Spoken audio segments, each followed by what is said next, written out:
cœur de métier hôpital te loolu on peut tout à fait le comprendre mooy hôtellerie restauration imagerie médicale aujourd'hui avec ce qui s'est passé à Louga c'est le cœur de métier de l'hôpital qui a été touché parce que affaire u paj lañ doon wax affaire u soin lañ doon wax léegi nag man question bi elle est la suivante mooy par rapport aussi au personnel soignant parce que yaakaar naa ne tey li metti vraiment sénégalais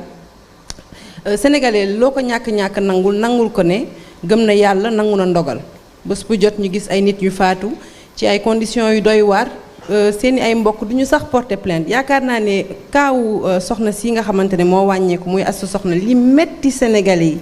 mooy bi waajuram bu jigéen ak jëkkëram génnee di firnde xëj na ñàkk taxawu ak ñàkk yërmande bi ñu nemmeeku ci personnel soignant boobu kon tey monsieur le ministre lan la sa ministère di def aussi ci formation wu personnel bi. Effectivement donc lu durlu la lu metti la te lu metti Sénégalais yëpp la lu metti si xol la parce que ñun ñëpp dañoo am ay sœur dañoo am ay soxna dañoo am ay yaay donc jigéen am na loo xamante ne si dëkk bi bu ko dooree ñëpp lay metti donc le cas de Astou Sokhna dafa nekk cas boo xamante ne Sénégalais yëpp la laal si xol effectivement élément bi li ko lal surtout boo ko seetloo en dehors d'autres questions techniques sax mais comportement bi dafa nekk donc au cœur de li xamante ne moom la ñu ñaawlu bon nag effectivement war nañ dans les curricula de formation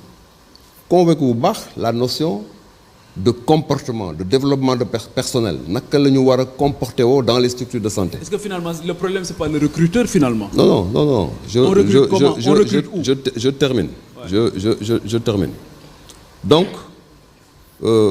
Sarah wax na lu am solo mooy que ne dans les écoles de formation il est important aujourd'hui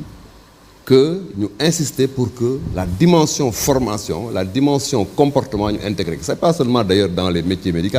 mais de manière globale dans l'ensemble des métiers il faut que ñu xam ne le comportement